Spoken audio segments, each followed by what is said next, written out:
O que será que o neuropsiquiatra Viktor Frankl tem a nos ensinar? Mas antes, eu peço que você se inscreva no canal, ative o sininho para saber quando teremos mais vídeos e, por favor, deixe o seu like. Primeiramente, quem foi Viktor Frankl? Eu sou apaixonada. Viktor Frankl foi um grande homem, um neuropsiquiatra austríaco, que nos deu um legado, nos deixou um legado tão importante que você nem imagina. E qual foi esse legado que o Viktor Frankl deixou para nós?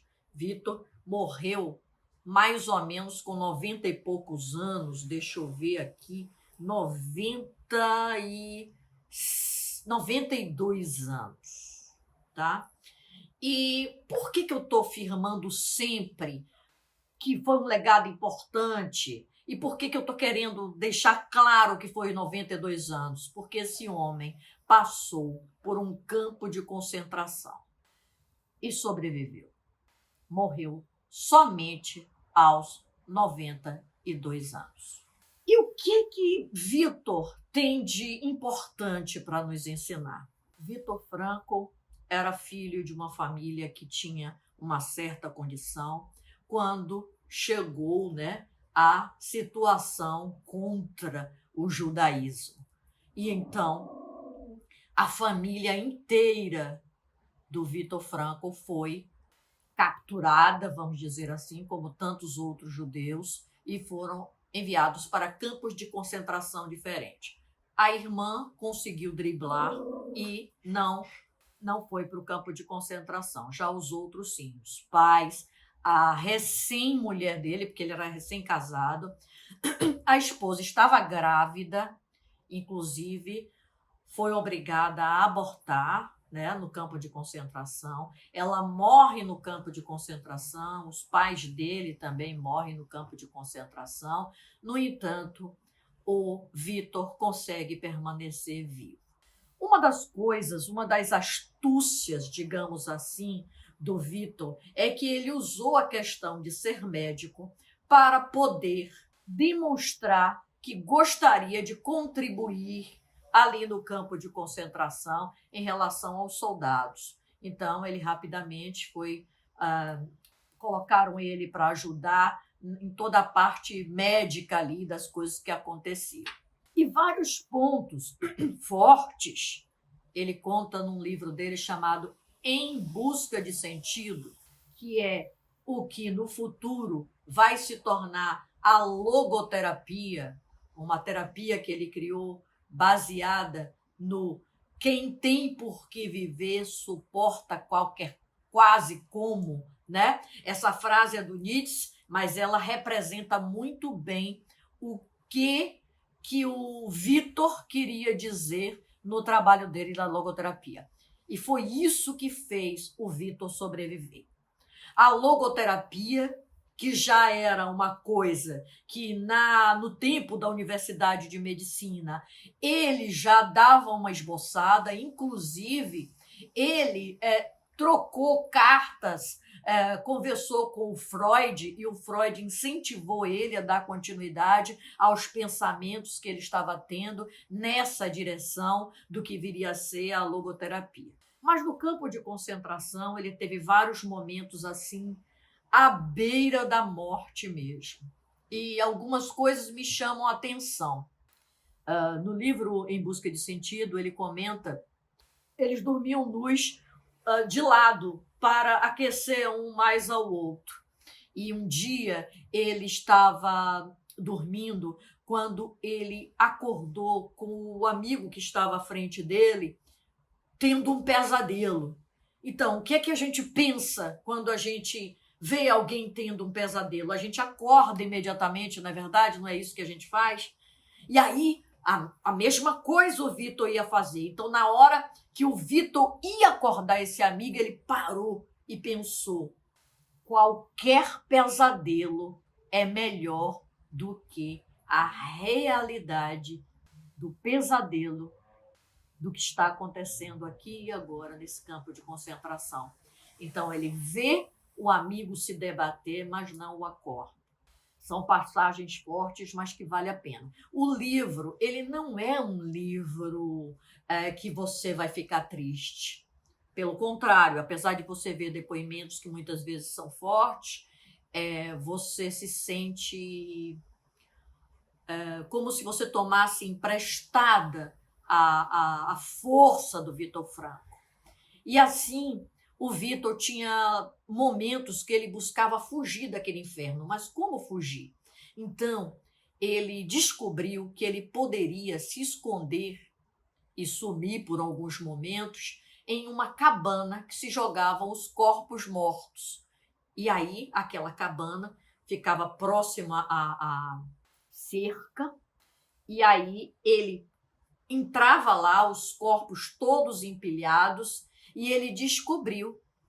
A princípio, ele queria ficar ali só para ficar um pouco quieto, sem fazer nada, dentro do possível, na famosa paz de Deus, né? Mas aí ele descobre que tem um furinho na lona, e a partir daí ele tem momentos, apesar de estar no inferno, ele tem momentos maravilhosos, olhando por aquele buraquinho. O furinho que estava ali na lona, ele via as pastagens, né? Ele via ali o horizonte, ele via as coisas do outro lado do campo de concentração, e isso deu a ele muita força. Tem uma passagem também muito importante, que ele está andando descalço na neve com outros, carregando coisas e tal, quase morrendo. Imagine, a gente não aguenta um friozinho básico, né? Imagine descalço na neve. E aí ele tem uma espécie de alucinação. Então ele imagina que a mulher dele está lá no final e que ele, passando por aquilo, ele vai um dia encontrá-la. E aí ele tem uma alucinação, vê literalmente a mulher dele e toma força, reage e consegue ultrapassar essa adversidade dentro do inferno. E a partir daí, ele começou a entender que quem tem por que viver vai suportar a situação atual. E na esperança de encontrar sua mulher de novo, ele vivia assim um dia após outro, um dia após outro. Coisas como, de repente, ligar o chuveiro, como ele mesmo diz, e sair água, eram grandes alegrias, porque naquela situação, às vezes ir tomar um banho poderia ser ir para a câmara de gás. Então, ele foi vivendo e passando uma coisa após outra, simplesmente acreditando que ele iria encontrar a família de novo, que ele ia encontrar a esposa dele de novo, e assim ele vivia pelo sentido que ele dava à vida dele. O Vitor Franco sai em 1945, no final da guerra, e em 1946 ele já publica a sua técnica, a logoterapia. Outra coisa, ele consegue superar, imagino que deve ter sido absurdamente difícil, mas ele casa de novo, ele tem filho e segue a vida dele e vai falecer aos 92 anos.